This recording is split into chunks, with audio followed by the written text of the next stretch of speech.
Hey everyone, and welcome to the Infinite Respawn podcast. I'm Chicken. I'm Oak Tree. I'm Griff. I'm Baka. So What's up, guys? guys, What's up? how's it going? Final show of the year. Waving. That was Okay. it? You just wave? You got to narrate, right? Waving, Yeah. waving, Oh. door opening, Waving. door closing, closing door. Footsteps. Footsteps. We played a little TTT last night, which is the first time in a while, and Yeah, we got the narration one, which is absolutely annoying as shit. it's pretty funny though. If you crouch, though, you can move around. We just didn't realize that other people had died. Yeah, you I guys was are the only killer. ones. I was the killer, and I looked over the balcony down, and I see Red and Oak just crouching, and I was like, they're just walking down there. Okay, pop shot one, and then you just watch them scurry away. Footstep. Footsteps intensify. Gunshot. Oh, so good. Reload.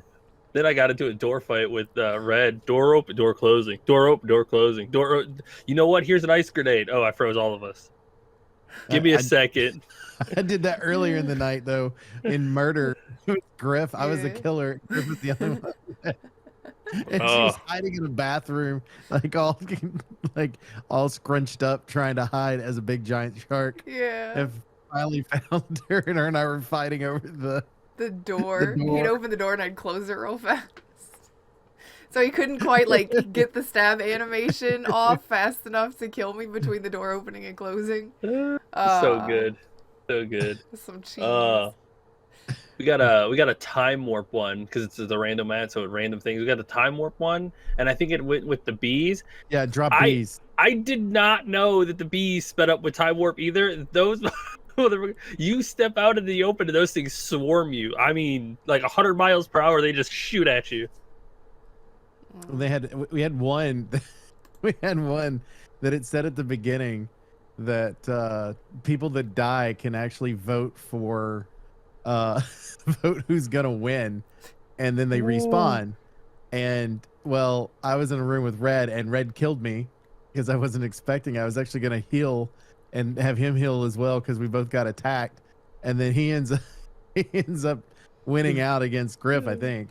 And then I come up and shoot him in the head, and he's like, "Wait, I already killed you." And I was like, "Yeah, but I bet on you. Nobody else bet on him." So he just yelled at everybody else for not betting that he would win. Yeah. Oh, so good, so good. TT is so much fun. Our TTT is so much fun. Oh, We literally got a murder version of TTT. And Yeah, Baka and didn't know what everyone's to like, do. what? okay. It was Baka going. How does this work? It's like we just spent an hour and a half playing this literal exact same mode. He just wasn't sure. He wasn't ready. Wait, the murderers only get knives? Yes, it's the same as murder. Oh, in the murder where Griff just turned the corner and blasted Oak as I was disguised. I was disguised as Oak, and she just turned and just blasted me. She didn't even know that it was I was the killer either. She just got scared and just blasted and got lucky, killed me. Oh man. Or Griff's twice where she killed teammates trying to kill the killer. Yeah. Yeah, that happened twice. Oh. I missed, and there was somebody standing on the other side, so they got shot instead. Well, there was one where it was Griff running one direction, and I want to say that Chicken might have been the bad guy at the time, but they were crossing paths at the same time. And I'd figured out that it was whoever the other person was, and I saw Griff running around this way, and I was able to shoot just before she got around the corner. I nearly shot her. She was coming around. And I was like, oh God, thank God. We had some really close calls last night. The last night was fun. Yeah. Yes. Like, and Last the night fact was a that like we ton of started fun. off with the 5 that we knew we were gonna get, and then we ended up with extra people. It ended up even better. With So- City and Red, so we had 7. It was great. It was Oh great. man, it was so good. Sometimes in murder, it is so ridiculous. I think it was your sister who was the murderer of the second round, where by the time I got all the way, there was nobody left. I was like, what happened? I walked across the body and I just followed a trail of bodies in a circle, and then it was just her, and I was like, oh, this isn't good. And then she killed me. I was like, wow. She just went straight predator on everybody and just murdered them one at a time, and nobody knew anything. Well, And that was the thing too. There was one. It was only her and I left. She was the murderer, and I had like 3 of the little items picked up. And so I was running around trying to find the different items. She was trying to find me, and I literally got the revolver in enough time for her to come up and me shoot her in the face. I was like, yes. That was Close so call. close too. That was so, because I was watching him. He came up the stairs, and at the far end of the hall, you could see the little saw sitting on, and I could hear him squeal from here, going, "Oh my god!" And he sprinted right towards it. As soon as he picked it up, she came around the corner. So good. That game was a lot of fun. The game is a blast. Yeah, I like the murder. I think I like the. I'd love to have like a really, really large group for murder. Like 10 Oh, people, man. and then you're like, Yeah. I don't know which one it is, because you get repeating names and very similar colors. So you're like, Pink Bravo.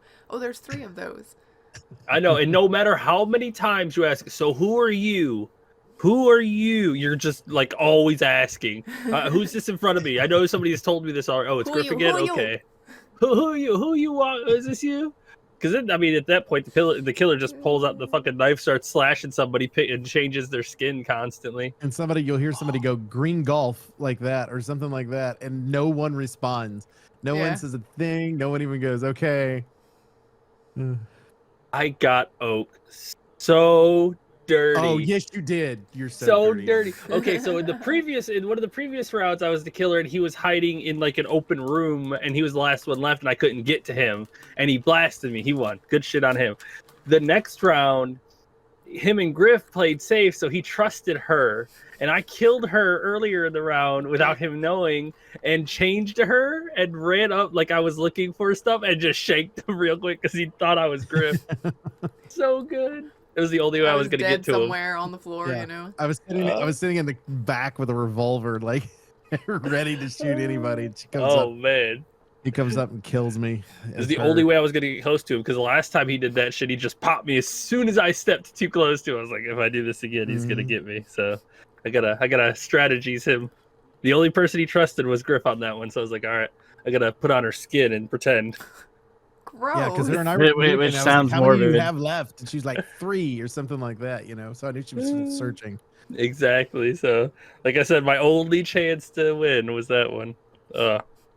So good. So good. But now that I know I could throw the knife, like, I don't know why it took us so long to realize you could throw the knife. I don't even know how to throw the knife. I just saw you doing it. You hold right click and it does a little power meter and whatnot. That's why if I would have came into that room, I would have just threw my knife at you.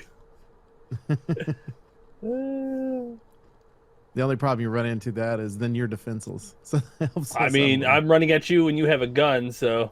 Well, I think you ended up dying. I think that's how I ended up getting you on one of them, is because you threw the knife, missed, and I had time to reload to shoot you. Yep. So. Yep. Fun times. Are you eating a Twizzlers? What are you eating? She's eating a Kit Kat. Mm-hmm. Oh, okay. It looks red on my screen. It is. It is. It's the Oh. limited edition Kit Kat Duos. Oh, So it's strawberry dark. chocolate. there. I needed some candy today. I understand. That's how I feel every day. I was like, last show of the year. It's like last day of school for the year, where you get like That your lasted pizza 1 party week. or something. It's gone. That lasted 1 week. Of course, it's peanut M&Ms, which is my favorite thing in the world.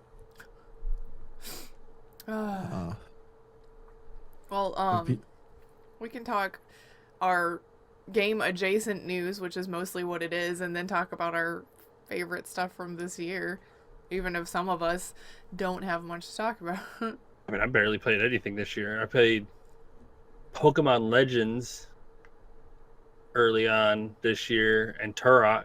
Everybody remembers Turok back in January. Mm-hmm. And then that was pretty much it.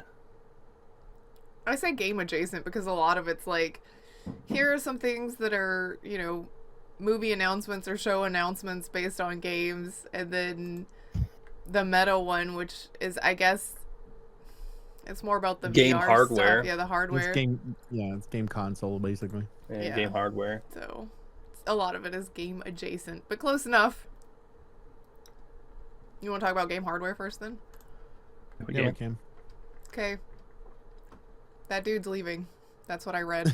The That VR dude is consulting reading. CTO Not leaving just the a company. dude, John Carmack, who's best known for Doom and Quake, who ended up, I think a few years back, ended up being part of Meta and being their consulting CTO for their new VR stuff, has left. He's pretty good at his job, for the record. So Yeah, and he's saying that the basically they're unorganized. They don't believe in the product that they're carrying. Like, it's like he's just throwing them under the bus and being like, we've got all this money, we've got all this technology, we've got all this people that know what the hell to do, and none of it's going to work out because of how they are. And it's just like, and he's like, I've got the highest levels of meta I can talk to, and none of them want to listen. And is anybody really surprised with a big giant corporation that doesn't want to listen to their employees they're developing on stuff? Yeah, not shocked at all. Yeah. I can't and blame it's like, him. and it's somebody that's pretty well known in the the in the industry. gaming industry. Like he's a consultant. Literally, it's in his the consultant, the guy that you go to ask advice. Yeah. Mhm. And you're not even listening. He's coming to you with this, being like, "Hey, we need to do this differently." They only want to listen to the advice if it's the answer they want to hear. Yeah. I mean, Meta, now that it broke free from the Amazon thing and it's kind of more independent and you're not so, linked to your Facebook, they had a bigger chance to kind of revitalize that because, one, it's so affordable. And that's always the VR problem. It's affordable. Mhm. It's like a Switch. If people want to buy a Switch, they can buy a VR headset, which it has a pretty good library, too, of good games. Like, Resident Evil 4 is probably the best VR game that has been made to date. And you can just push that thing hard, sell it with bundles, do whatever you want with it. But they just refuse to. It's like they don't want to make money. I don't know what's up with them. I don't know. Yeah, I know. They want to make money. They just don't want to spend the money to make it. I would agree with that. I think, and right now they're trying to hold on as much money as they can because they lost so much money this past quarter. So I think that the problem is you've got this mentality of we need to move forward and we need to create this metaverse that we're trying to create, but at the same time we're not willing to put the money into the metaverse we're wanting to create. Because the only way people are going to access the metaverse he's talking about is through their headsets eventually. I mean, like, that's the whole idea, is to be able to live in that world. And if you're not putting your money into your hardware, or the software for that matter that runs it, then it's not going to work out. You're not going to be the first to create the metaverse. Oh yeah, you definitely, like we've said before on this show, if you want to make the metaverse work, you have to invest hard. You need to get more quests in people's houses. You need more products across the board. But they just don't want to do that. Like, I mean, it's crazy how little the Quest is advertised, and for the affordability price, because I compare it to the Switch because the price is pretty comparable. But I mean, you see Switches everywhere, and the VR. They did have to raise the price of the Quest from its original initial. I think it was originally like $300. Yeah, it's $399 now. It's $100 more, which is still reasonable. Yeah, for a VR headset. It's like price of shit went up. Got it. Okay, so we've got to make a little bit more money off of it. But like you said, you should be able to push the hell out of it. Man, my thing is if you could somehow make the Quest make a deal with Steam so that you could use Steam's big picture as like your format in it, then people would buy it a whole lot more because then you'd give access to people's entire Steam libraries, and that would be very desirable. I think that's one of the things that the advantage, of course, that you have with anything that runs off the PC is the fact that you have multiple libraries that are available to you to be able to do that. And that's where they're kind of short-sighted in that respect, is they don't have an operating system that allows that to happen. Yeah, So, I don't disagree with that. Yep. So they're trying to go the old console days of exclusivity. Yeah, it's not gonna work, man. You need open products so that people can kind of bring their products to you so that they have instant access to what they already own. I mean, I want a VR headset so I can play some of my Steam games. Mm-hmm. Like, give me something that I can use, which is why HTC or the Vive is going to be announcing their version of the Quest here soon, and I can almost guarantee it's going to be compatible with Steam.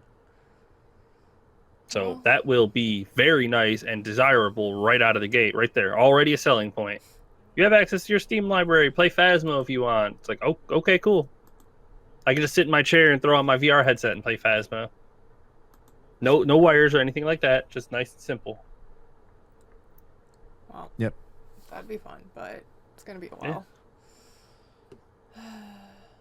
Maybe Meta's just too busy trying to figure out how to optimize for ads and stuff, and they're not really working on the tech for what its intended purpose is. I guess if they're the ones making it, maybe the intended purpose is advertisement, but you know. Well, and that might be true. part of his problem. You know, he's like, okay, you're holding us back because you're looking at ways of dumbing this down to be able to run the ads you want to run in the background, or it has to require to do this. That's part of your Facebook app or whatever. Yeah. And I think that's where, you know, developers are always going to get frustrated with shit like that. And if I'm developing a game right now and I was developing it for the Quest, if I didn't have an automatic contract, but I was looking at that direction, with John Carmack leaving, I don't think I would be making. Yeah, that'd be one of those things where it's like, I'll look elsewhere, maybe. Like, you know, one of the most famous developers of all time has left the company. I think I'm leaving. I'm And not I gonna do think anything with it. that's the main issue that we can see with almost all game developers these days. They always look to monetize games before the game is even released. It's like, make your game released and then monetize it, like Sea of Thieves did. They released the game in good condition and then went to monetize it. Good It took them shit. a year and a half to monetize. Exactly. Good shit. You did it. Congratulations. You did well. I mean, Overwatch kind of did that too, where they were like, yeah, let's do this with a little bit of monetization here where you just buy loot boxes, and they're like, okay, this isn't making us enough money. So they went and just scrapped the whole thing and turned the entire game into money cosmetics. I think it was making them plenty of money. I just think it was one of those where, because of the backlash on loot boxes in general, I think it ended up being a major problem for them. I would agree with you, but I've actually, like, playing it, you could see you don't get anything anymore. Anything. Nothing for free. Before, you got loot boxes and you got skins and spray paints and coins if you got duplicates so that you could buy stuff that you want. You get nothing. You could play an entire battle pass and get a skin. One skin a season. But I think part of that was they were making the money off of that, plus they had the $60 that all of us originally paid for the retail version of the game. And then now there is no retail version cost-wise, so they've got to make up the cost of the development of the game itself, and they're going to make it back quicker which is why you got all the monetization. It's because they're going to make it back quicker that way. Maybe they'll definitely make it back quicker that way, but long term, I mean, it's just so unrewarding to play. If they would have flipped it the other way and like did the high quality skins for the premium pass and gave you like junk, because that game is filled with junk cosmetics, player icons and voice lines and stickers and so much junk cosmetics. Skins. Yeah, palette swap skins and just a bunch of junk like that to fill in the gaps in between the good stuff. But instead, you give us junk every like 5 levels for free players, and it's like, oh yeah, like I said, one skin. You get one free skin a season. So new players, you literally are not going to get anything. So if you're doing the premium pass, do you get better stuff? No, Yeah. you get junk stuff still. Well, you still get Except for junk the stuff, but skins. it does, the premium pass unlocks whatever champion that they've introduced with the season, and then you get a premium skin for them at level 20. And there's emotes and stuff, like you get various emotes and sprays and voice lines and things like that, highlight intros for the other champions along the way. But with premium, you're literally getting something every level. Whereas, which is the junk stuff, like voice lines and stickers and things like that, which is fine, like that. But which is why the old version of Overwatch felt rewarding. You got a loot box every time, and even if it was filled with junk, you still got coins, so you were always feeling like you were being rewarded. Same thing with Sea of Thieves. You get something every level, even if it's just junk, you still feel rewarded. Well, they might end up changing that up a little bit, but it sounds like their format is very similar to Apex. Yes. Oh yeah, for sure. they It's the definitely same thing want you with to Call of spend Duty. the money. Yes. Well, and that's whether when you're sitting here saying that's junk, it's junk that I'm getting because I'm not a premium member. It's junk I'm getting. For every person that says that, you're going to have somebody that buys the pack because they think that. You see what I Because mean? it's junk. Because it's junk, they're going to go buy the pack, which then it's doing its purpose. Because now they're getting the champion you're talking about that you're rewarded, plus at level 20 they can get a premium skin, plus the stuff that they're going to get in between that's a little bit better. So that's the whole point of those sales. Whether we like it or not, that's what's done. I like the way that Sea of Thieves does it because I just don't feel like Sea of Thieves is robbing me if I put that money into it. But you know, you're going to have those people that feel the same way about Overwatch 2, whether we agree with it or not. That's why I like Sea of Thieves' style better, because if you want people to stick around, if you want your more casual style of players to feel more rewarded, you got to give them something. Yeah. You got to give them some form, because as we can tell, you get 60 coins a week If you complete all the weekly if you challenges. complete all the weekly challenges, which is 4, 8, and 11. You get 60 coins a week. And the cheapest thing that was on the store, because it does a For You section, so the cheapest thing in my For You section was 500 coins. That's normal, 500. So it takes. You can only buy 495.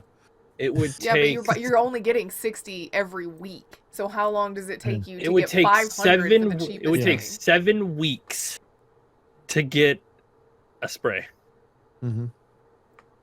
or 14 weeks of doing dailies to be able to buy the battle pass, which the battle pass is probably over by then. Mm-hmm. Well, Sea of Thieves has an advantage too because you get XP for just sailing. So It's you might rewarding, you might like sail everything. from one island to the other and go up 2 levels. And that's the thing. Like Sea of Thieves, you feel like you are doing something. You are getting rewarded for doing something, for playing the game. So that's Well, just the whole thing. Maybe they'll end up changing that up a little bit, but I imagine they're going to want to get their cost back before they change it up. I mean, they're going to want to get their costs back, but if people stop playing because they don't feel like they can get anywhere with it, like, I can't get any of the cool stuff because I'm a new player, why would I keep playing this? Like, because then it starts leaning more towards the competitive side, and the casual player base that fills up your base kind of falls away, which is why Overwatch was so strong for so long. It had such a huge casual base. People that want to play pay $60. It's a good fucking game. You're getting something. You know, you play, you get loot boxes, you get you rewards, could still buy skins, all coins sorts and of stuff. from the original Overwatch store as well. So I mean, you could still spend money if you wanted to. Oh yeah. You could buy loot boxes or buy a bunch of loot boxes and things like that, but you didn't have to. Yeah. You just play the game, got loot boxes, got skins, things like that. Always. Yeah, Now I think the it's only time like- that I ever bought the loot box stuff is when they ran like the special events for like the Olympics and stuff, when they would have the Mhm. stuff that you would only get for that. Yeah, it's like, see, that was desirable too. Now they don't even do that. You get one little tiny chain of festival quests, and you get a skin and a couple of sprays, and then everything else you have to buy. Which is like, okay, I like the skin, but that means that's all you're allowed to get as a free player. Otherwise, you got to wait 7 weeks to get all of your coins to buy something else. And then you've got to wait for it to rotate into the store for you. Because it's not like you can just go and shop. It's, here's your For You section. It will change, I think, daily. And then they're the stuff that they're normally selling, which is the new champion skins and things like that. And it's like, oh, well, I guess I'll just wait the 10 weeks before you put something for Moira back in my, rotation or whatever. That's kind of stupid. Yeah, the rotating thing. Anyway, we got off tangent for Overwatch. Yeah. It's still fresh. It's only 2 months alright. old. Well, I mean, you're dealing with, Activision Blizzard when you're talking about that. Over at Activision Blizzard, we have some news that's Yeah. happened on there. 6 years after he announced his retirement, Blizzard veteran Chris Metzen is returning to Warcraft. So As a creative advisor. as a creative advisor, maybe they'll listen. Unlike over at Meta, maybe this will listen. So Chris announced his retirement, of course, 6 years ago, and he said that he wanted his retirement because he wasn't planning on going anywhere else, like to any other gaming company or anything like that. Right now, as it sits, it looks as though he's going to be working on World of Warcraft first, and then going to be moving into some of their other projects as well. Is helping with that. I feel like this is a last ditch effort from Blizzard. Oh, yeah. Really? It's the last chance for them to try to save Warcraft because, I mean, come on. Shadowlands was garbage. Dragonflight. Anthropomorphic dragons. That People are looked enjoying terrible. it. I'm not going to take it from them. People are enjoying the shit out of that, and that's fine. I am I super mean, sus to be that they fair, brought. people enjoyed the shit out of Shadowlands at first. So They didn't really care for the Covenant style right out of the gate because it Yeah. was so fucking grind heavy, Well, and Shadowlands you had, like, couldn't swap either. yeah, there was like 37 different currencies that you had to try to gain in Shadowlands to get anywhere with stuff, and it's like, that's too much bloat. Yes. So But I personally think they brought the old guard, one of the main creators, back to turn classic WoW into a different direction. that wouldn't Like, be. that's they kind of what I was thinking when I read it too. Is like, yeah, they're gonna do something different because they after brought Lich him King. back specifically during this pivotal moment early in World of Warcraft to be like, all right, old lore, where should we try to go from here? We want to keep our classic player base. We don't want two retails. We don't want two modern MMOs. We want a classic and a modern MMO to appeal to a broad audience. We got something for everybody. You want to play classic style? We got you. You want to play a more modern arcade style? We got you. How do you want to play? So because if you're going to get if you want to get two modern MMOs, you're going to lose your classic player base. So you've got to deviate here from Wrath of the Lich King. Where are we going to go? I mean, And why not bring him back? One of the main people who built World of Warcraft. He left after Cataclysm, didn't he? He left in 6 years ago, 2016. so I He don't know. left after Panda. Warlords, Oh, was it after Warlords? or right after Legion. I think Legion was his finale. Because Legion was the last great expansion. Uh, I wanna say 2016 was Legion. I knew it. Legion was the last great expansion that really elevated like modern WoW. So him leaving right after that is not surprising. And I'm sure he helped a lot with it. Well, okay, it may have been something like he was gonna stop voicing Thrall or something. Because I remember when Kata came out, like basically the reasoning behind them putting Thrall aside was like something like he wasn't gonna do the voice anymore or something. I don't know. Yeah, he retired from that for a while. Okay. He did retire from that. Excuse me. But yeah, it's going to be an interesting year to see where Activision Blizzard goes, because if I'm not mistaken, I also saw an article that said that the acquisition is going through. Like, I know the FTC is filing a lawsuit, but it's pretty much like done now. At the beginning of the year, they'll start moving pieces. I guess I we'll guess see they at the beginning of the finalized. They year. finalized. I guess They we'll see at the beginning finalized. of the year. I don't know what you do. How do you do that with a standing lawsuit going on? I mean, you have to plan for it. Yeah. But at the same time, if it fails, what do you do? Yeah. You know, so I don't know on that one. I think it's definitely going to be interesting to see what ends up happening. I guess mid-January is when all that should be starting to move over. This next year for Activision Blizzard is probably going to be the biggest make or break for them, like, ever, because Microsoft is going to buy them. Wrath of the Lich King is going to end, so they have to talk about what's going to happen, and the Overwatch League is starting up again. So big things. I'd love to be a fly in the room, like just with like Phil and whoever's representing Activision Blizzard, and them sitting up there trying to plan for the next 3 years. Oh man. It's gonna be Be like, okay, we're gonna do wild. this and this. And they were like sitting in a room, and he goes, okay, I want Diablo 4 as close to the actual. Oh yeah, Diablo 4 release too. Oh man. Yeah, I want it to be as close to the merger as we can make, or not merger, but acquisition, that we can make it happen. And they're like, well, what about June 6th? All right, cool, we'll do that. So I guess that way they can make a big announcement. And I'm interested to see what they do with BattleNet as well, because I don't feel as though they're going to keep BattleNet. I feel like everything's going to move over to Microsoft's Xbox app. of some sort. Maybe. I think that they'll keep the BattleNet. They will definitely keep the BattleNet. Trying to do that kind of integration is just a time bomb. Because, I mean, you're talking about, because BattleNet's its own entire infrastructure, friends list, connectivity, like all of that stuff. Yeah, but all of that could be combined. Yeah, but that's the thing is code. But I think Spaghetti. I think the problem you run into is the people that don't run Windows. Mhm. Because that was always the thing with Blizzard. Blizzard allowed for their stuff to be ran on Mac and Linux as well. Mhm. And so for those people, yeah, they might keep BattleNet just because of that. As like cross compatibility. Mm-hmm. Yeah.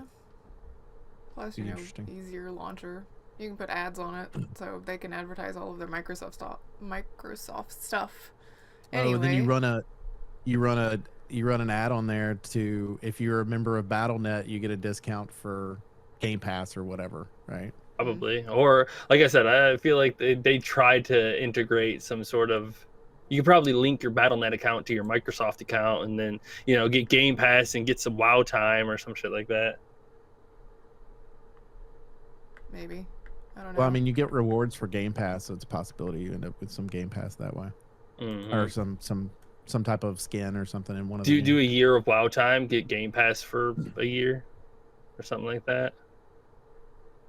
Maybe they could. I'd have to see. something. It appears as though all of our other announcements that we have on here are either television or movie related. Well, talking about retiring or coming out of retirement, we have a major retirement after 25 years. Ash and Pikachu are finally retiring after 25 years. Pokemon. Yes. If you don't know. Pokemon show. Yeah, apparently he's finally winning a fucking championship. He finally won a championship, and they're finally retiring him. They're also retiring Team Rocket too. So, the biggest meme team of the last 2 decades are retiring too. Mm. Imagine, being 10 for like 25 years and finally winning a championship. I mean, what's going to be more of a shocker? He's 10 for 25 years, and then he just instantly ages to 35. Like, where the hell did the last 25 years of my life go? But yes, they look like they're going to start doing like every set of games is going to have their own protagonist, like the games do, which is okay, whatever. It is what it is. You've been doing that in your games for so long, and I guess after 25 years, it is time for him to retire. Yep. Looks like it's going to be 11 episodes total, starting on Friday the 13th, January of 2020. Oh yeah, great day to start that. Yeah, well, 13 doesn't have the same bad mojo to Japanese as it does to us. So No, there's just 4.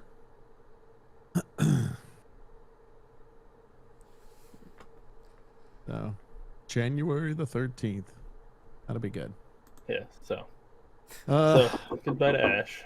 So we already know that 11 years Henry Cavil is no longer going to be in the Witcher television show, and then we found out also that he's not going to be Superman ever again earlier this week. But then we also found out that he is going to be producing a Warhammer 40K series for Amazon. And I don't know anything about the Warhammer stuff. This is straight up a Baka thing. So Oh yes, I know Baka is so excited for this.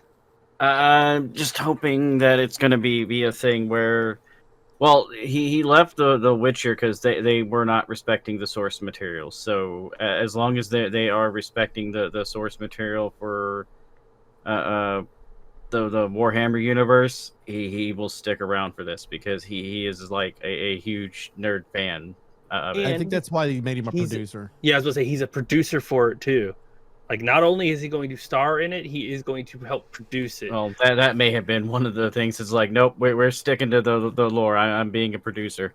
Yes, lots of respect for Henry Cavill for being such a hyper nerd too. Like, that dude, I say that as best as I can because he loves his lore. Like, he loves authenticity when it comes to creating.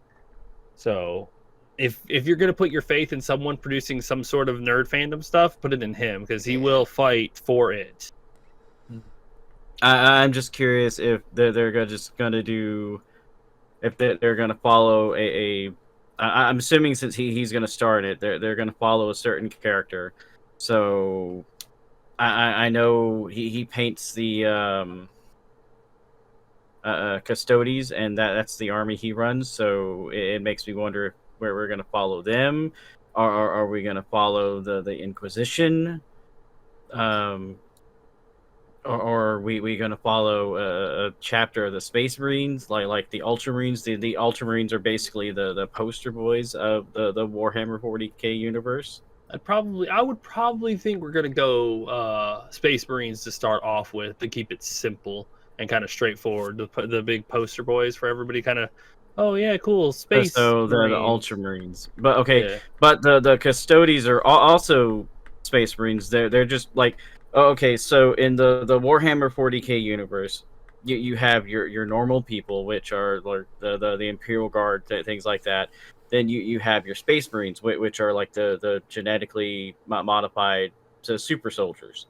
So they're bigger and stronger, and like one of them equals like 100 normal people. The Custodes are basically, if you take what the equivalent of a Space Marine versus a human is to them. So like the Custodes are like 100 times more to a Space Marine. Yeah. I'm Like sure they train in every weapon, perfect the combat of it. They are like the absolute top, the best of the best. Like even the Primarchs of the Space Marine chapters, yeah, they're not as strong as some of them. So the regular Space Marine is basically just a like a normal human compared to a Custode. Okay. Yeah. Okay. Some Like I'm trying to my game brain. The Custodes were the Custodes were like the basically the I from my understanding, like the personal like guard or army of the Emperor, and there's not that many of them. So okay. And like those who become Custodes, like where Space Marines go through and pick out like the best of the best candidates thing. Whoever gets like picked out of there is cherry picked even further with the Custode. Okay. Okay, so it's like the Navy SEAL of the Space Marines. So like you got your military, you got your Navy in this case, but it's like top notch, and then they go, okay, now you're specially trained to be able to be even more special, essentially. It's like even more badass, more special, even more badass. So that's pretty cool. I kind of like that. I don't know what the lore stuff is that's on there, but I'm interested in it for sure. yeah, I'd watch And it. Henry Cavill's in it. Why not? Yeah, whatever the lore is, Henry Cavill will stick to it. Well, the other thing is that they could also, like, if he wants to make it similar to the Witcher, just to kind of spite Netflix, they could do the Inquisition style type things. I mean, yeah, they're like generally normal humans and stuff, but it would still set up that very similar atmosphere of hunting and getting rid of demons and xeno threats and hunting down heretics. You could probably get away with something like that in a show. Like it could be, you got to have something that's going to be like narrow to start that can bloom into a big story, because you got to have something that's going to like draw people in that they can get attached to, and then kind of bloom the story out into something bigger. If it's the same similar type of world, the only thing I'd worry about is they already have Wheel of Time and Lord of the Rings on their on Amazon. But if this they one's do, going to be this much one's in more space fantasy. Okay, yeah, if you're doing space stuff in general, then I think like they could go to different planets. They could go to Space Hulk ships and with the Inquisition weed out any kind of heretics or things like that. Corruption of demons. there's like four different main demons. There's probably the most famous one is Nurgle. Everyone calls grandfather Nurgle. He basically gives his gifts to everyone to make them immortal, but they become very twisted and disease ridden, almost like zombies. Ew. That is not a gross. Santa Claus I want to meet. No, thank you. People have taken the model of a greater Nurgle demon and put like a Santa Claus hat on him and turned his sword into a giant candy cane. I want to get one and redo him to make him look like Oogie Boogie from Nightmare Before Christmas. Cool. Cool. Since we're talking about Amazon, Amazon also has officially set up a live-action God of War TV adaptation. The person that is currently in charge of Wheel of Time is going to be bringing this to life. They're going to start with the Kratos that starts in the current line of games that takes place in Norse mythology. So I'm interested to see if they do flashbacks of his Greek life, though, because like we know his history. You know what I mean? Like, because all these other games have existed and we know that his history. But if you start somebody watching, you know, at the beginning of this, you're kind of like, wait, he's Greek? Why does he have these chain things around his wrists? Like, what's happening? I'm interested to see how they present that one. Also interested to see what child actor they end up picking for Atreus, because and how are you going to film it? Because the kid's going to grow as the show is going on. You got full CGI the kid. Yeah, no, full on CGI. And then what actor do you pick that looks like a behemoth? Like, I mean, you need someone like 6'7" or something that is just like built thick like a god. It's like, all right, good luck with that. There are people out there. I mean, they've done fantastic cosplays of them, but the question's going to be if they can act. Yeah, the acting's going to be the main thing, especially with, you know, Kratos. What show were we talking about recently that they were like, you got to make sure that they cast the right people for it? Damn it. And it was one of the previous shows. You're like, you got to make sure that you cast the right actor to fill those roles. You got to, even if it's got to be very specific, you got to make sure that you cast the right people for it. Ah, man, I can't remember what it was. Go back through the stuff and look. Let's see. Yeah, it'd be interesting too for the fight scenes, fighting different gods and things like that. How big they make some of the, because that's one of the things with God of War is, you've got Kratos, who's basically he's a large human, but he's a normal size human, and then he'll fight against something that's just absolutely massive, that, you know, might be the size of half of a planet just because of the way that they built it. So I'm interested to see how much stylization from the games is put into that as well. It'll be kind of interesting to see. Hopefully it won't be as slow as Wheel of Time. I highly doubt that. Like, part of the draw of God of War is the intense action. Yeah. So you've got to start out like strong.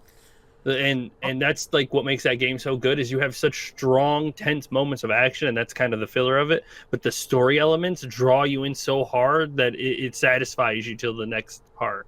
And think of like, this: Wheel of Time has a very slow source material too. That's true. That's true. I I feel like they made some questionable choices with Wheel of Time. Hopefully they'll make better choices with God of War. I don't know. I liked Wheel of Time, but I didn't think it was terrible, but I think that some of the choices that they decided to make weren't great. They had better options available to them. Yes. To make it more appealing to the audience and things like that. Not like change the source material, but like some of the cuts and things that they decided to do. Yes. I could see that. Just have to see what they decide to do on this one and how close to the actual source material it is as well. Since it is a narrative, it's not one of those where the only thing that you're going to be making choices on is whether you want to do a side quest or not. You know what I mean? So there's not a whole lot of changes you can make with that. But I am glad they're going with a television show instead of a movie. I just don't think it Yes. would. I don't think it would have translated well to a movie. I'm glad that we're starting to see this shift from movies to television or to long format styles, because as we have been stating for years now, movies just aren't good enough to give us a full story. Not saying that they don't work. Uncharted, it works. It was good enough for a short format style. But in these like full on story based games, you need a longer format to give us more context to the overall story. Which is Well, funny that thank you you. say that, because the other thing that we have to talk about is a movie adaptation. And I was gonna ask you on this one, because I know that part of the reason that the game it takes as long as it does to play, in which we're talking about Death Stranding, it's gonna moving a movie adaptation. With this particular game, is most of the gameplay due to the fact of how you have to travel the land, or is it actually? I mean, that's definitely a lot of it, but your cutscenes are lengthy cutscenes, and you need a lot of explanation that I don't think you're going to be able to shove into a 2.5 hour or 3 hours is still not going to give you enough time to understand what's happening. Because some of it does require, or it does lean heavily on what you experience out in the world, so that you as the player and your character have a better understanding of what's happening in the cutscenes. So, I don't think a movie format is like, I know Hideo Kojima is a huge movie fanatic, and he's probably super excited about getting, the option to make one of his projects into a movie, but I think that is the wrong format for his project. Especially this one. It's too big for you to tell in 2.5 hours. Okay, And it's the same thing with the Metal Gear franchise. I remember reading something years ago of a potential movie. You want to know And this it's one? like, that's too weird of a series of games to tell in one movie. Yeah. Metal Gear Solid 4 Yeah. Okay. has the Guinness World Record for the longest cutscene in video games, and I want you to guess how long their cutscene is. An hour. So, okay, 60 minutes. I'm gonna say 37 minutes. Okay, and Baka? 45 minutes. Griff was the closest. 71-minute long Good cutscene. God. Wow. That's So- right. 71 minutes long. Also, the Is total that amount- all of them together? No, that's one cutscene with a whopping I 71 don't minutes of Or there uninterrupted being cutscenes. one an Uh, hour long. Apparently Uh, it was. And for Death Stranding, it has around 7 hours of cutscenes. That's just the cutscenes. That's not including That's just the that's open just world the cutscene. exposition that you get. So 7 hours of cutscenes in that game, and yeah, that's not stopping and delivering and talking to people and things like that. That's I 7 kind of hours. think of he's gonna cutscene. end up making this a trilogy. Oh yes, apparently I don't know if it's in this article, but it's supposed to be like a prequel or something. It is not a following of the first game. Okay, if it's a prequel, then that's fine. You can get to what happened to get. I mean, because once you get into game, you basically find out that the United States doesn't exist anymore. There's no interconnecting telecommunications or anything like that. So you kind of have to. That's what you're doing, is you're trying to reconnect everything. There's no connection. So I guess you could tell what happened to get you to that point, but you definitely could not tell the story of the Death Stranding game in a single movie. And even in a trilogy, like, I don't know where you would try to cut one to the next to make it feel like you watched a full movie, and then you could wait for the second movie and then wait for the third. Like, I don't know how you could do that really and get I away feel with like it. you create a drama moment that might not be in the game itself, but you could create like going from point A to point B. Like you talked about how the distance to some of the places that you had to go, and you create a storyline that's in between those, and then makes it look like there's whatever that combat is going to be a problem, and then stopping, and then you start the next one. What I I mean? foresee a lot of like the Lord of the Rings style, like distance things of just like of shots of like, yeah, we're walking through this place for a little bit, and this environment, and this one. Yeah, we're walking. I mean, there's a lot of Death Stranding. We're walking now. Oh yeah, it's a lot of we're walking now. There's no dropping a ring into a big giant volcano in that game, right? Just checking. No, but there is hitting people in the head with your luggage. So, you know, I'd say that's a pretty good trade-off. Yeah, I don't, especially with the announcement of a new Death Stranding. Like, Yeah, they probably either they're gonna do a filler or a prequel. They're not gonna do A the prequel, first I think, game. would be fine. It would answer a lot of questions about how did we get here that, you know, is not so, you know, jarring that you can't play the game for not knowing. It would just be like, oh, okay, well, now we know. Or witness it, rather, because you do get, you know, the lore and whatnot, but... And yeah, as far as I can find, Baka, the longest cutscene in Metal Gear Solid 4 is 71 minutes. The whole game has over 8 hours of cutscenes. I remember there being a lot of long cutscenes. I just don't remember an hour-long one. All I'm saying is Hideo Kojima fucking But, loves I his mean, cutscenes.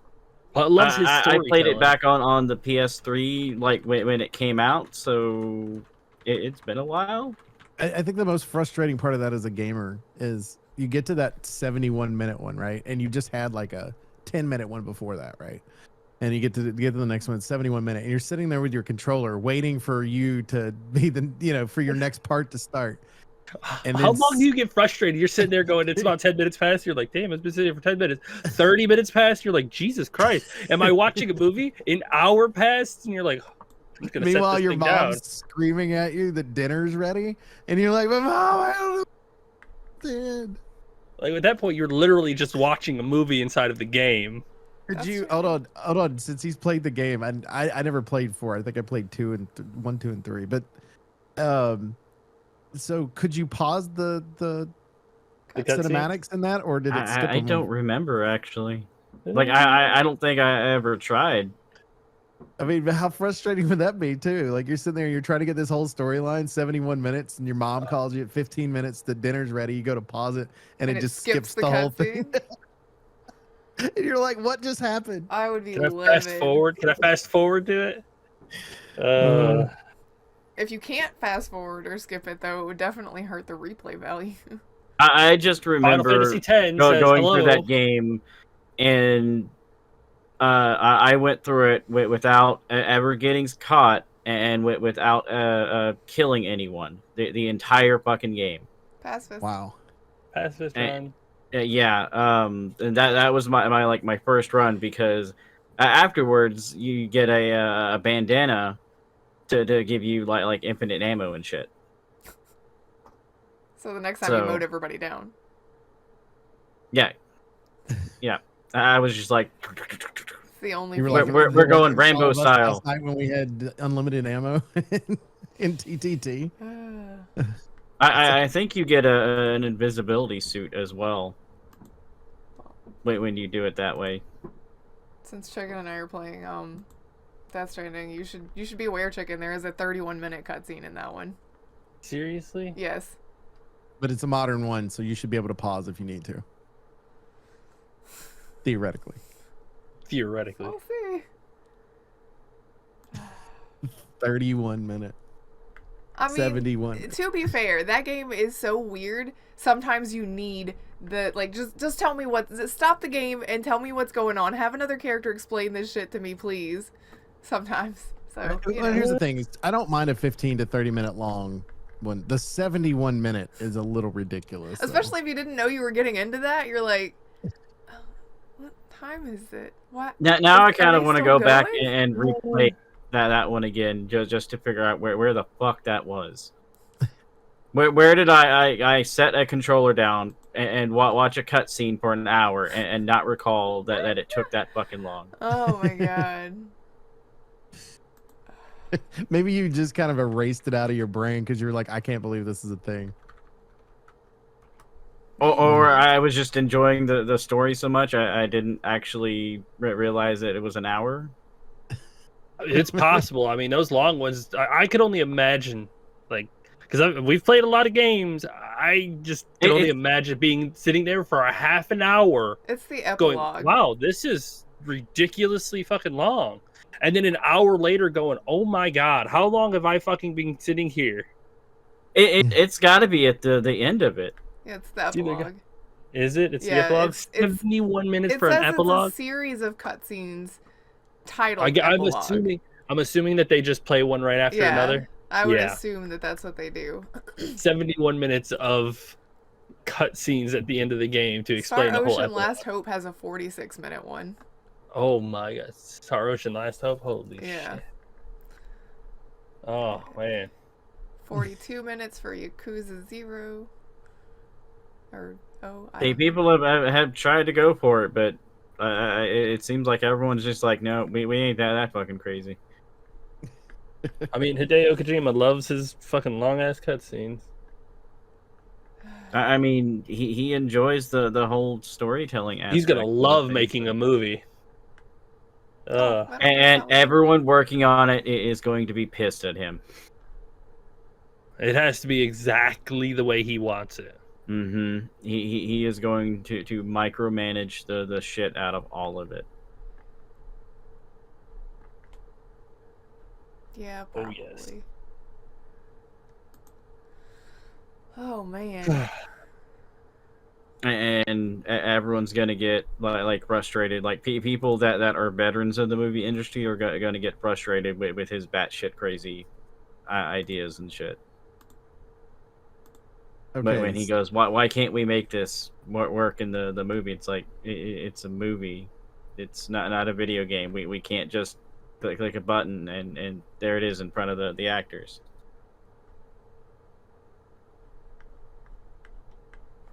It just kills me. Like, I'm sitting here looking at it, and it's the top 3 that are on here.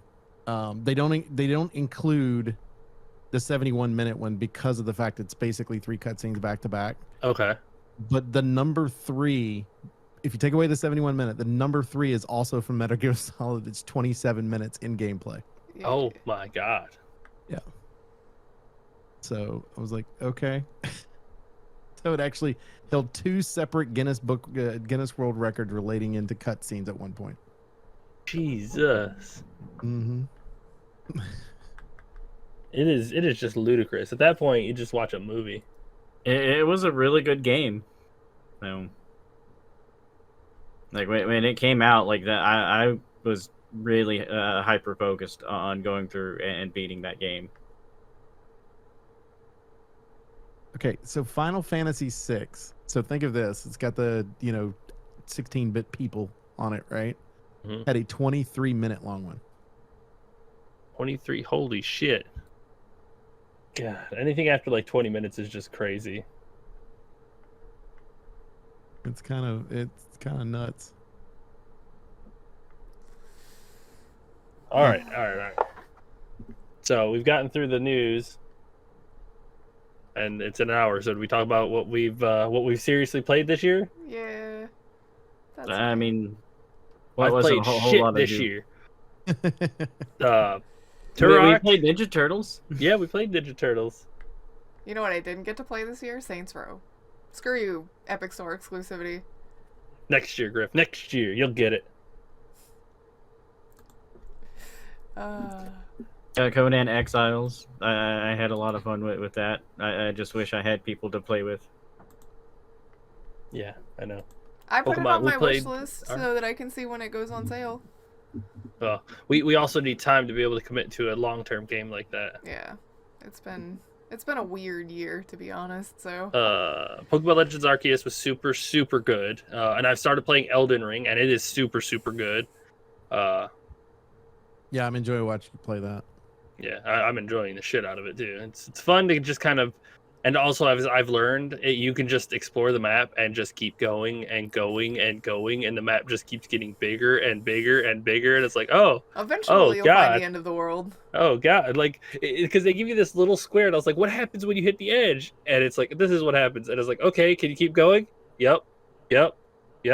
okay, all right. Where do I go? I think I'm lost. I don't know where to go to start my questing again. I just love it. You were like, mistakes were made because you had all those, whatever they're called. They're not called souls. The Ruins. coins, the runes, He or keeps whatever. calling Yeah. them souls, so Yeah. So, Oh, like, I've got all these on me. I should have used them before I went out here. yeah. Like I run through a bunch of mobs, and I was like, oh yeah, look at them. And then I realized that I've got like 15,000 on me, and I'm like, oops. oh shit. I need to find light. Help, light, please. Let me turn these in. I need levels. I think I cheesed one of the bosses. I'm not entirely sure because I met one of the boss weird. I met one of the barbarian NPCs, and she's like, call me when you find Lord Godfrey. And I was like, oh, okay, cool. So I called her, and we went in and proceeded to beat the shit out of him. She nearly died, and so did I, but we killed him. Without her, that fight would have been a whole lot fucking harder. A whole lot harder. So I'm wondering if that's kind of, you're not really cheesing the game as much as they're giving you opportunities that, if you find it, you find it. If you don't, you don't. You know what I mean? one of those things where it's like, okay, maybe you have to find her to do that. And like the free roam style of that game is, I can totally see why it won. Like at one point I just like I went all the way around and died to some other shit, and I was like, God, I gotta go all the way through. But I was like, can I jump on this roof over here? And I fucking jump onto the roof, and you can scale, and there are secrets in different places, and you climb up towers and go off different sides, and it's like you can do anything, jump on any roof, find any route. Rewarded the exploring part of it. I thought that was pretty neat. Yeah, like it's super neat to kind of, they literally made a massive open world Dark Souls style game and let you play however you want. Because I barely made that jump. I was like, can I make this leap? And I landed on the roof. I was like, I can make this. I can skip that whole section over there. That is awesome. So you can find your own routes, and I found a couple of secret areas over there and different mobs. It was fun. Good stuff, for sure. Yeah, it's well built. Yes. Yes, it is. My game of the year was Death Stranding, because I played it at the start of the year, and it was amazing. So, it was also one of the only games that I did not immediately play a second time. Yeah, but it was when you're like completely soul sucked when you got done with it too. Like, well, I wouldn't say soul sucked, but it was definitely one of those like, that was an experience. I need a minute. Definitely. I find the traversal style so interesting too. You haven't even gotten to a lot of the traversal stuff yet. I'm pretty sure they can't offer me any more than I haven't seen already. Ladders and mountains and going over and just lots of walking and avoiding mobs and things like this. At the beginning of games, they show you most of what they have to offer, and then they just make it more complicated as the game goes on. Mm-hmm. Wait till we get to the next area. Use more ladders, find more ropes, climb things, be careful. Like it's, and also I forgot what it was. Oh yeah, why I couldn't climb, because I'm always holding on to my stuff to secure myself. I was like, why isn't he climbing? Well, that's right, I have to use my hands, so I have to let go and climb with my hands. Okay, that makes sense. Because most of the time I'm just sitting there running with my hands on my straps, making sure I don't tip one way or the other. And then I couldn't climb. No kidding. But, I played Plague's Tale Requiem would be my game of the year. Absolutely loved it. Had been waiting on it for 2-3 years since Innocence was released. So looking forward to the last part of the trilogy when it gets done. But yeah, it's nice. And I'm playing God of War now. I am 33 hours into God of War. Lord. And enjoying every single bit of it, but it's one of those where I still can't stand Atrocious is what we call him. Atreus. Artreus? Whatever. Atreus. Artreus. Atreus. Okay. Yep. Loki, if you will. But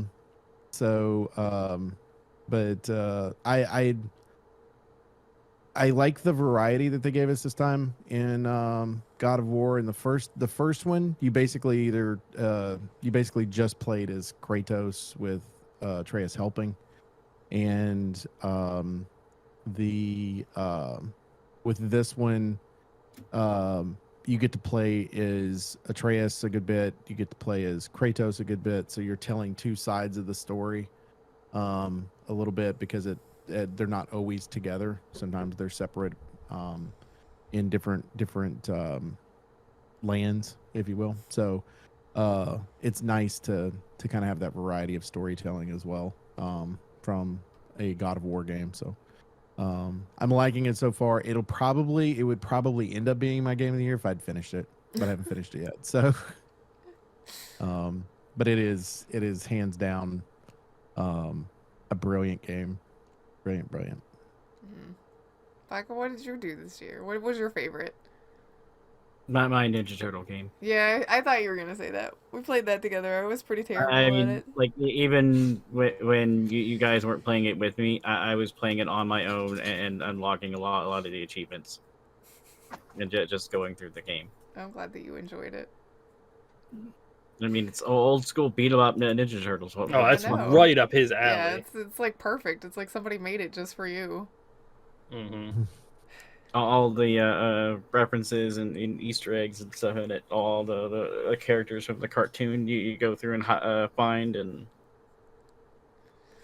Yeah. It's the game you've been waiting on, right? That's Mhm. basically it. But I'm about to say I don't work on that. You work on those achievements. Mm-hmm. And I did have some fun with some other games like the Hitman game I downloaded on Game Pass and stuff. I downloaded High on Life earlier and played the intro part of it, and so far I'm hooked. I may have to go and play more. I've seen afterwards. so many mixed reviews on that game. I've seen people that absolutely hate the game, think it's the worst thing ever, and I've got friends going that I've never laughed so hard in my entire life. It seems like it's all going to depend on if you like the Rick and Morty show, basically, because it seems like it's borrowing a lot from that in humor. Yeah. From what I have played of it, if you are not a fan of the show, you are probably not going to like it from what I played so far. So. That's one that I might try out at some point in the future, but It's also going to depend, like, when looking at the game initially, I was kind of worried if the gun voice lines are going to repeat a lot and just get very old. But I haven't played enough to figure out if that's going to be the case. yeah, you'll have to let me know. I was curious about that myself, because it could get stale if it's a lot of repeating stuff. So, as far as multiplayer stuff, I think we've all enjoyed Gmod playing TTT. Oh, and TTT Murder. is Oh my the God, multiplayer 100%. game of the year, hands down. I don't think I've laughed that fucking hard in games in forever. Thank you, Griff, for bringing it to our community here. Yay! Finally, I I've did a enj- thing. I've enjoyed that a lot. Like, I think it's one of those where and it's funny too because the guy that lives in our house down here, he was sitting in the room and just listening to me just crack up laughing and all that, and he was like, why don't you stream when you're playing that? And I was like, nope, this is my time with my friends. This is me Yeah. hanging out with my friends and having a good time. I don't want to entertain anybody else. I just want to have fun with my friends. Exactly. And, you know, that is, I don't want to do that, you know. Singular focus. Because streaming, you have to try to entertain to a degree. When you're just not, you're fucking around, having fun, being stupid, and not having to worry about, you know, answering questions or trying to make sure you're keeping track of chat or anything like that. You're just fucking around, throwing daggers and throwing jokes and being stupid. It's fun and relaxing as hell. Yeah, I've enjoyed it. Like any of the multiplayer stuff that we've done, the Ghost Hunter one, and Midnight Ghost Hunt was fun. Oh, Midnight Ghost Hunt was fun. Oh, I finished The Last of Us this year too. Oh yeah. That was a really good game. Really enjoyed it. Since it's so old too, I could say it. I really got attached to Ellie. Joel made the wrong choices, but I do understand why he made those choices. But he is definitely not a good person. But I think that's what makes the story good, is he is such a flawed actual human. Yeah. Like, they're not trying to make him, you know, a hero or anything. He is as flawed as any person could be after that kind of stuff. So well, I think that's makes him relatable, right? yes, definitely. Like, I can't agree with some of the choices he made, but it's his choices. It's what he chose. And I like it makes me more mad for the choices he made for Ellie. It's like, bro, what you doing? What you do? Okay, all right, okay. I totally see how she can end up like how she does in the second game because of what happens here. So, because trust me, as it went on, I was like, you're not helping this child. You're not helping this child. And then they basically do an X where she goes down and he comes up, and it's like it's too late, you dumbass. You should have been much more can't think of the word for it. Supportive early on, and then it's like almost too late, and she's turned rigid and cold. Well, I mean, I get it too. In his case, you know, he had lost his daughter, didn't want to have that attachment again. Yeah, like I totally get what happened, but if I could reach in the screen and be like, go back in time and make it better, we can play this game again, and you can make better choices. So, yeah. when you get to the second game, you'll see more. So, yeah, totally excited for that. Bought it for $10, ready to play. Yeah, Still in the packaging. Yeah, do the DLC for sure. We did the Left Behind DLC. You did do Left Behind? Yeah. All right, good. So. I love Left Behind. So we're ending 2022. We all talked about what we're doing 2022. Is there anything people are looking forward to 2023? And doesn't necessarily mean you're playing the game. Maybe you're looking for you're seeing this game and you go, I hope it's good. I want this game to do well for whatever. I want the exclusivity to end for Saints Row, and then I'll let you know. I'm looking forward to that. Fair. Yeah, I'm not letting it go. Just saying. Let's see. Damn, there's a lot of games already announced. So the new Legend of Zelda, I know that one's going to end up being really good, though. No doubt. There is zero doubt in my mind that the new Breath of the Wild is going to be an incredible game. Final Fantasy 16. Yeah, everyone's like, oh, I'm not sure about it. It looks okay, things like that. Yeah, then you play it and you're like, oh my god, it's so good. Play it. Oh yeah, you play it, it's good. That's just Final Fantasy, all right? I'm interested to see if the new Silent Hill comes out next year, or the remake of Silent Hill 2 comes out next year, or any of their Silent Hill projects. Like I want to know if any of those are going to be for next year. Resident Evil 4 remake. Thank you very much. That's in March. That is Game of the Year already.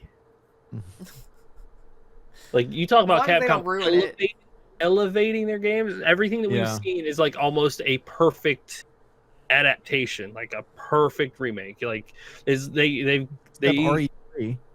Like, I'm talking about for RE4. I'm talking about RE4 for what we've seen from it so far. That is what we want. RE3. I think they went. We're not making that mistake again. It's because the people who made RE4 are the ones that made RE2. There you go. They were like, oh yeah, and then another company made RE3, and everyone's like, that game is awful. What are you doing? But yes, RE4. Also, Hogwarts Legacy. Yeah, I've seen some cinematics. It's like Red Dead with magic. It's huge and open world, and it's just you get to choose your house too. Well, excuse me, I don't know if you get to choose your house. You get to get sorted into your house. You're shooting. I think you lean that direction in one way or another. I'm looking forward to Forspoken, which is the one that's coming out on PlayStation 5. It's also coming out on PC. I'm interested in Diablo 4. Ooh, that one too. June 6th, right? Yep, June 6th. Yep, June 6th. Hogwarts Legacy comes out like 2 weeks before my birthday. It is April 4th. 4/4 for Hogwarts Legacy. I've got it at February 10th, so maybe Hogwarts Legacy this is for PS4 and Xbox One. Oh, that must be the second release. Then you got it for February. Yeah. Okay, Windows, PS5, and Xbox One X. Okay, so the second version is being released later. That worked. One that's low key that I'm interested to see how it does when it comes out. Dead Island 2. That's why I'm interested to see how it is when it comes out, because the first one was released in 2011. 11 years ago. I'm gonna name a game that I want to see how this game is. I don't think I'm gonna end up playing this game at all. I just want to see, because like 7 years ago this game got hyped and it's finally fucking coming out, and that's Skull and Bones. Ooh. Is it actually coming out for real this year? Coming out in March 9th. March 9th. Ooh, let's It's see. been kind of quiet though. Like they were like, "Oh yes, this thing," and they plastered it everywhere, and then they delayed it for so many years and things like that. And like now it's just like, we're gonna launch this game. Like, are you? Well, I mean, Are you? oh, But the my one that hype- we're looking forward to, that Griff I know is absolutely going to play. We'll probably play it as a big group or find somehow to play it. Baldur's Gate 3. Yeah, It's coming out I'm next interested year. in that. So It is August to be announced. I need So- to see if they fix some of the bugs again. They are Last time I releasing tried their to play last it, hero, which is the Paladin, and that is the final major patch that they will be putting in, and then they will be fixing and polishing until August.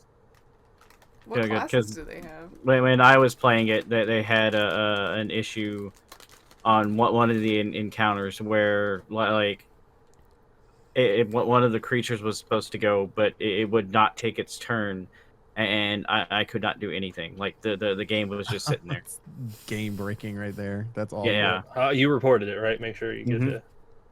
Yep. All right. There are, holy shit, 3, 6, 9, 10, 11 classes. The cleric, fighter, ranger, rogue, warlock, wizard, druid, sorcerer, barbarian, bard, and paladin. And each of those have specific subclasses that you could play off of them. Like the cleric So has, they got all the classes from the player's handbook. Yeah. pretty much. That's what it Like, sounds like. for the ranger, you get beastmaster and hunter. The warlock, the fiend, like basically how you want to play your talent tree. So Yeah, to your say. your specializations, like in D&D when you hit 3 Hell yeah. or 2, I think, for certain classes.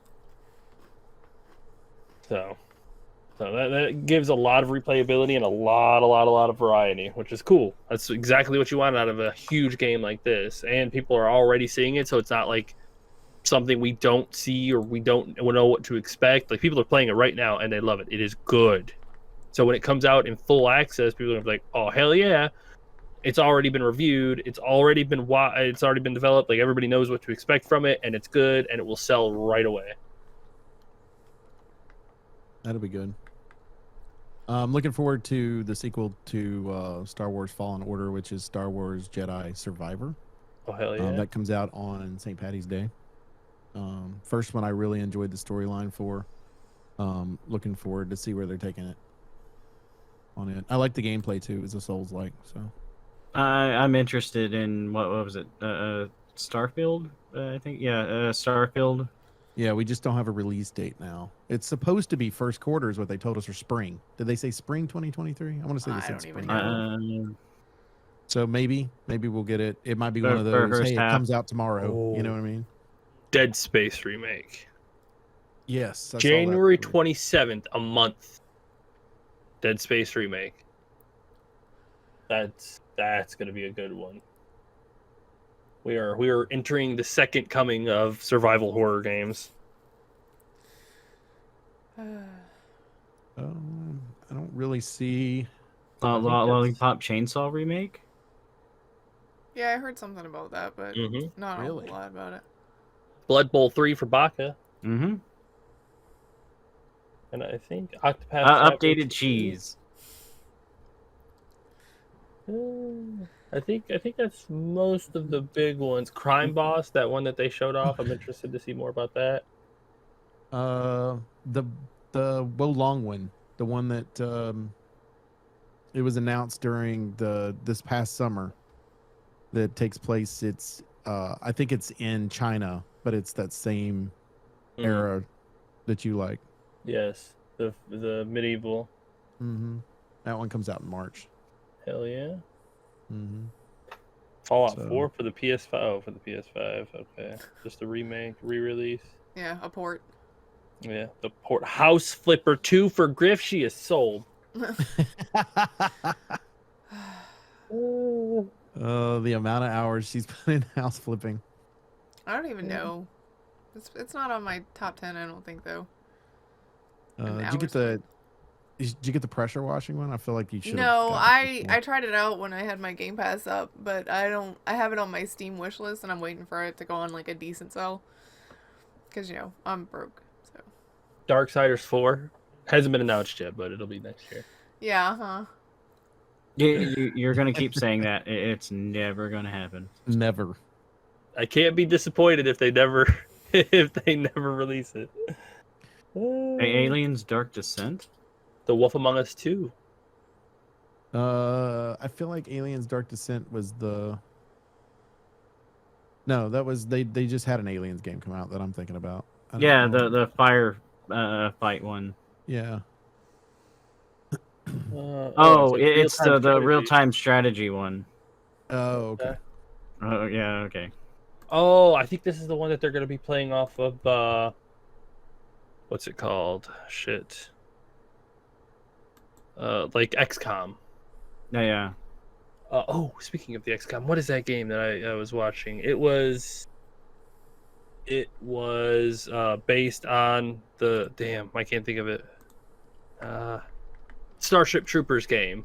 It's the big multiplayer alien game where it's 16 players and you all like get into squads, like 4 squads of 4, and you have to build up bases and defend them from being attacked and then do different quests. Like it's an RTS, but it's you doing quests and stuff too. It's a first-person RTS style game. Oh wow!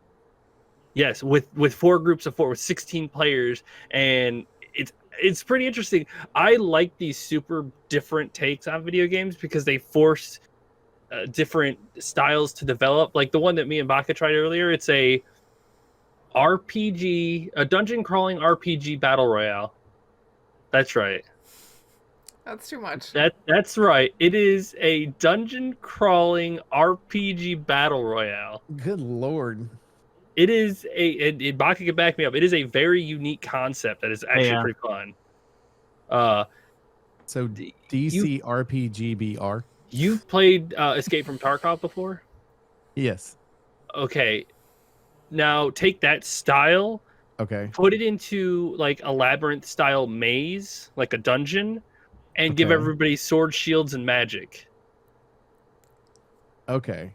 So instead of having a gun and do you still have the loadout system, like where you go in, you grab the stuff, you come back, and now you got better gear, and then you go back into it? Exactly the same. You go in with what you have, you pick up loot and kill enemies and whatnot, or you can kill other players and take their stuff, and you find an exit portal, and then you take all the stuff back. What's that one called? Interesting. It's Dark and Darker. They're having a playtest right now until the 23rd.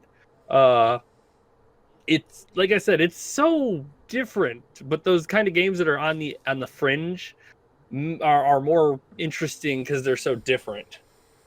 But they take different inspiration from games and kind of see how it works, and it's like, okay, this is actually kind of fun. I enjoy it. I'm down with this roguelite hardcore style of and the battle royale part is what throws me through the loop, because as you play, the circle gets smaller and smaller, and it's like 3 circles, or it's halfway through the entire thing is where the and exit you're inside zones. of a dungeon. Yes.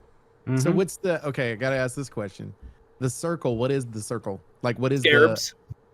Okay, scarabs. That's a like cool as idea. it closes in, it's like scarabs start scaling the wall and everything turns red and like starts damaging you because they're trying to eat you, and you have to get into the get away from them. Pretty much, it's like the curse slowly devours the whole thing. That's inventive, because normally you would have like, they'll go gas or a storm or whatever, but because of it's a dungeon, setup, there's scarabs that are just start crawling out of the walls and whatnot and everywhere and start like pushing you towards the center.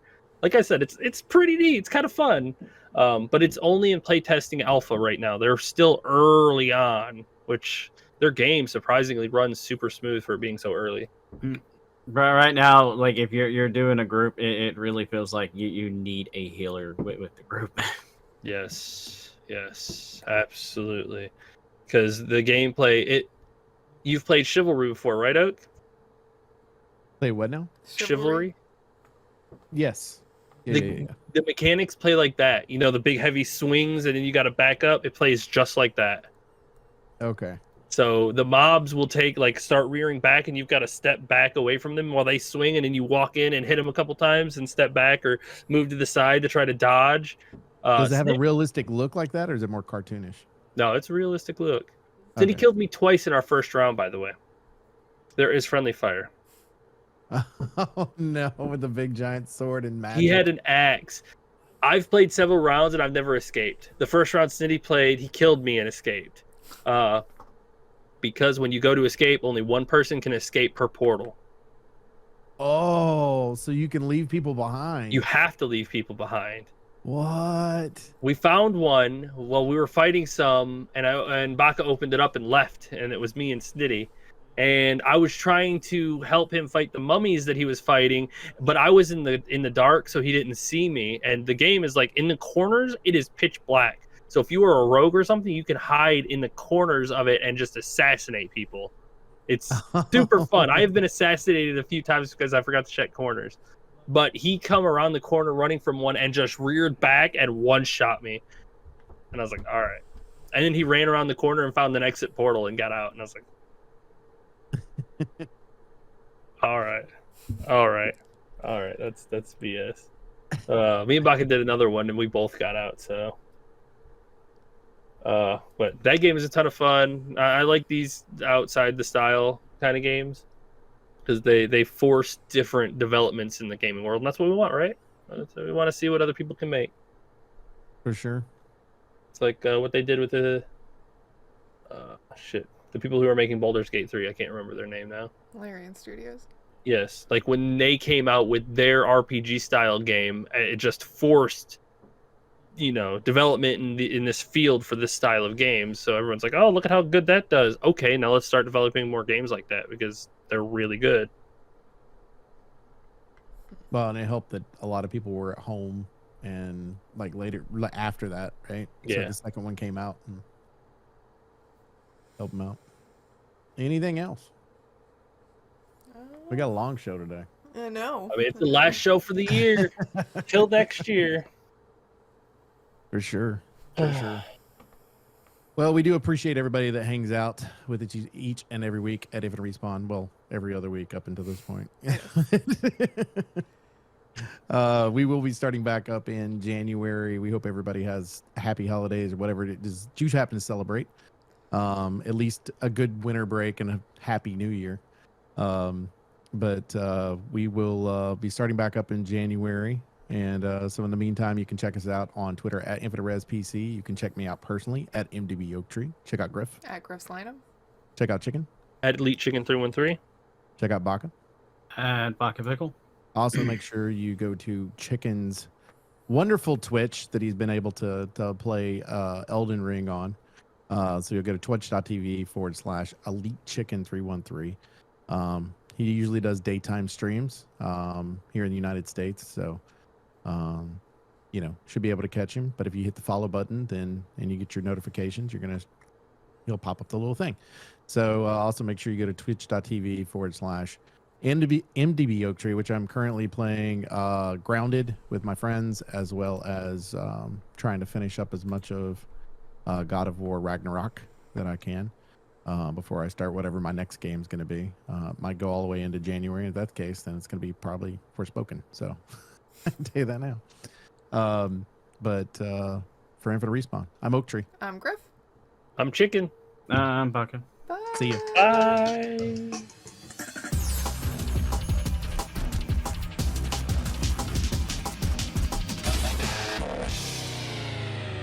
Please hang up and try again.